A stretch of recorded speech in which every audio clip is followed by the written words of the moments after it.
Hello everyone बच्चों, आज हम नवम पाठ के अंतर्गत सिकता सेतु नाम का पाठ पढ़ेंगे।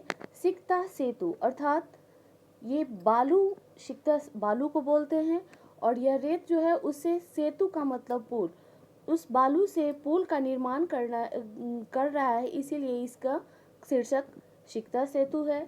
इस कथा में यह सोमदेव द्वारा रचित कथा सरित सागर का एक अंश है। इसमें नाटक में यह नाट्य है। नाटक अंश में तपोदत्त नामक एक बच्चा है जो कि वह बाल्यावस्था में पढ़ता नहीं है, वह बालक, और वह बिना कुछ अक्षर ज्ञान प्राप्त करना चाहता है, वह विद्या में निपुण होना चाहता है। किंतु इंद्र के द्वारा बालू से जब सेतु का निर्माण किया जाता है तो उसे देखकर वह हंसता है और उसे अपनी गलती का एहसास होता है। तब वह फिर विद्या प्राप्ति की ओर अग्रसर होता है। तो चलिए इस कथा को हम देखें। तपोदत्त अहमस्मि तपोदत्त बाल्ये पितृचरणे क्लेशमान्योऽपि विद्यां न अधीतवस्मि तस्मात् सर्वैः कुटुम्बैः मित्रैः ज्ञातिजनैश्च गृहीतो अभवम् ऊर्ध्वः निःश्वसः।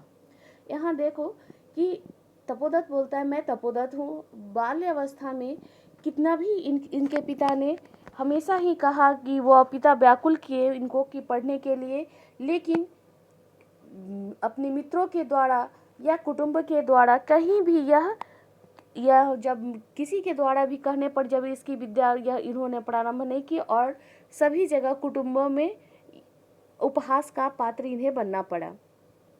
क्योंकि जब विद्या की प्राप्ति नहीं होती है तो आपके रिश्तेदार में भी लोग हंसते ही हैं। वह लंबी सांस खींचकर, हाँ विधे किम इयं मया कृतम कीदृशी दुर्बुद्धि अस्ति तदा एतमपि न चिंत्यते। अब यह सोचता है कि हाँ हे प्रभु, यह मैंने क्या किया, यह मेरी कैसी बुद्धि उस समय हो गई थी। तभी ऐसा उसने कभी सोचा भी नहीं था, क्योंकि यह अमीर था बच्चा, इसलिए इसके दिमाग में यह चीज़ कभी आई ही नहीं। परिधानेर अलंकारै भूषितो अपि न शोभते नरो निर्माण भोगी सभायाम यदि वा गृहे। वस्त्रों और आभूषण से सुसज्जित मनुष्य यदि विद्याविहीन है तो वह क्या एक सभा में कभी भी शोभित नहीं होता है। ठीक उसी प्रकार जिस प्रकार मणि रहित सांप को कभी भी सुशोभित नहीं होता है। अब यह सोचता है किंचित विस्मृत, कुछ भूल कर वह बोलता है कि जैसे अगर सुबह का भूला कहते हैं ना, शाम में घर आ गया तो इसकी बुद्धि इनकी आती है। भवतु की मेतेन दिवसे मार्ग भ्रंता संध्या यावद यदि गृह मुपते तदि बड़म न अशोभ्रांतो मन्यते अतो अहम इदानी तपश्चर्या विद्यां वापतुम प्रवृत्तो अस्मि।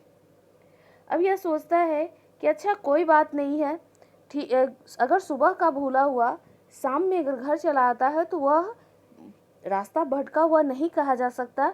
अब मैं तपस्या के द्वारा ही विद्या को प्राप्त करूंगा। अक्षर का ज्ञान नहीं है लेकिन वह तपस्या के द्वारा ज्ञान प्राप्त करना चाहता है। कि जलो अक्षर ध्वनि श्रूयते, तभी उसे जल की आवाज ध्वनि सुनाई देती है। अये कुतो अयम कललोक्षर ध्वनि महामतस्यो मकरो वा भवेत पश्यामि तावत। अब इसे जब आवाज आती है तो वह सोचता है शायद कोई बड़ी मछली या मगरमच्छ है, चलो मैं देखता हूँ। पुरुष में कम शिक्षा भी सेतु निर्माणम प्रयासम कुर्वाणम दृष्टवा साहसम। एक पुरुष को बालू से रेत से वह पुल का निर्माण करता हुआ देखकर हंसता है, हंसते हुए बोलता है। उसे मन में ऐसी भी होती है कि नास्तो भावम जगति मूर्खानाम तीव्र प्रवाहवयम नद्याम मूढ़ो अयम सिकता भी सेतु निर्माणम प्रयर्तते स अट्ठावशम प्रश्नमुपेत्य। अब यह सोचता है कि देख रहा है कि वह कैसे कर रहा है। अब सोचता है संसार में मूर्खों की भी कोई कमी नहीं है।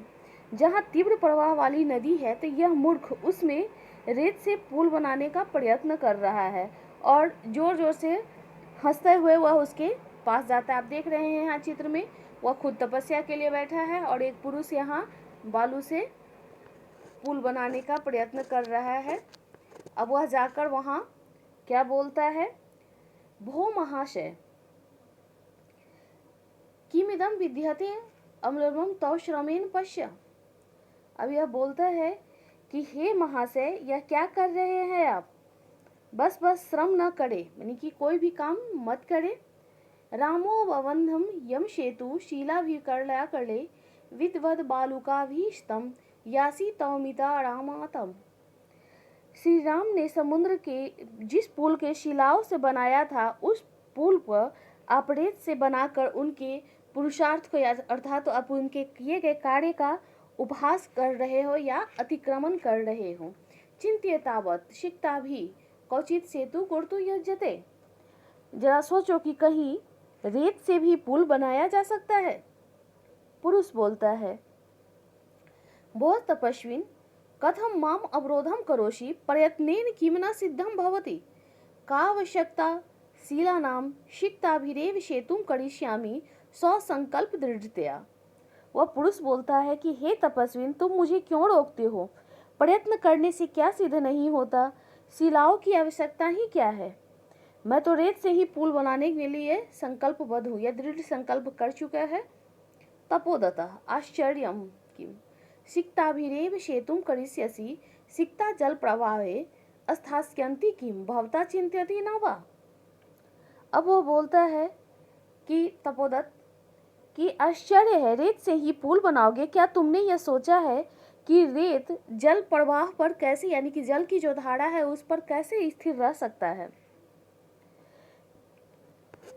आगे यहाँ देखिए, फिर पुरुष बोलता है, चिंतितम चिंतितम सम्यक चिंतितम न अहम सोपान सहायताया अधिरोढ़ुं विश्वसिमि समुत्पुलत्वै यद्वै गंतुम क्षमो अस्मि।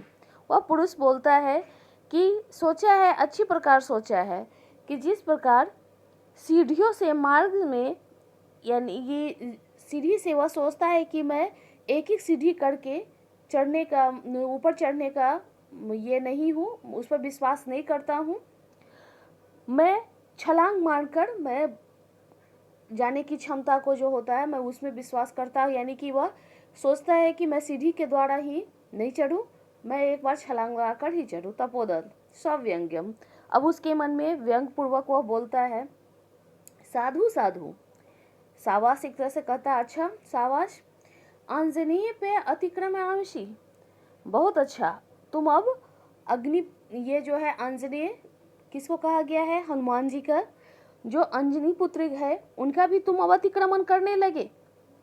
पुरुष सोचकर बोलता है, को अत्र संदेह किंच बिना लिप्य अक्षर ज्ञानम तपोभिरेव केवलम यदि विद्यावसे सेतुरेश तथामम।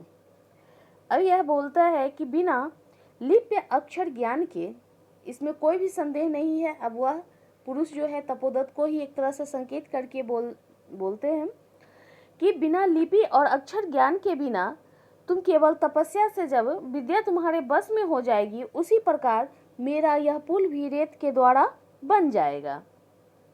तपोदत्त सवै लक्ष्यम आत्मगतम, तभी तपोदत्त को यह एहसास होता है कि यह जरूर यह सज्जन मुझे ही लक्ष्य करके कह रहे हैं। अये मामे विश्य भद्र पुरुषो अयम अधिक्षिप्यते नूनम सत्यमत्र पश्यामि अक्षर ज्ञानम विनय वैदुष्य मावोपनोतु अभिलषामि तद्ये भगवत्या शारदया अवमानना गुरुगृहं गत्यैव विद्याभ्यासो मया करणीयः पुरुषार्थदैव लक्ष्यं प्राप्यते।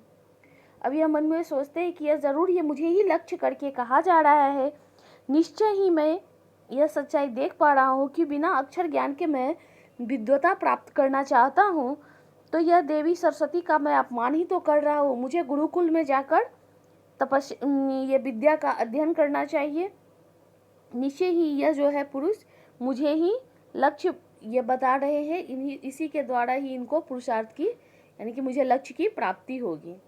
और प्रकाशम, यानी कि वह सामने में प्रकट रूप, यह तो यह मन में सोचा, अब सामने में बोलता है, भो नरोत्तम न अहम जाने यत को अस्ति भवान परंतु भवदिभि उन्मिलितम में नयन युगलम तपो मात्रेन विद्यामापनु प्रयत्नमाना अहमपि सिक्ताभिरेव सेतु निर्माण प्रयासम करोमि तदिदानीं विद्या अध्ययनाय गुरुकुलमेव गच्छामि संप्रणाम गच्छति। अब ये बोलता है कि हे पुरुष श्रेष्ठ, मैं नहीं जानता कि आप कौन हैं, किंतु आपने मेरे नेत्र को खोल दिए हैं कि तपस्या मात्र से विद्या प्राप्त करने का प्रयत्न करता हुआ मैं जो ये पुल बनाने का आप जो प्रयास कर रहे थे, आप मुझे ही एक तरह से आप मुझे बता रहे थे। अब मैं विद्या प्राप्त करने का ठीक वैसे ही कोशिश कर रहा था जैसे आप नदी पर वह पुल बना रहे थे। अतः अब मैं विद्या प्राप्त करने के लिए गुरुकुल जाता हूँ। और वह सप्रणाम गस्ती और वो उसे प्रणाम करके चला गया। ठीक है बच्चों, तो यह बहुत ही ज्ञानप्रदक और प्रेरणादायी कहानी है कि कोई भी चीज़ को हम डायरेक्ट जो सोचेंगे कि छलांग लगाकर पार कर ले, वो नहीं होगा। उसके लिए हमें प्रयत्न करना होगा, क्योंकि आप देखते हैं कि जब भी हम कोई चीज़ पढ़ाई को एक बार पढ़ ले तो नहीं होगा, हमेशा निरंतर अभ्यास के द्वारा ही हम इसे प्राप्त कर सकते हैं। ठीक है, थैंक यू बच्चों।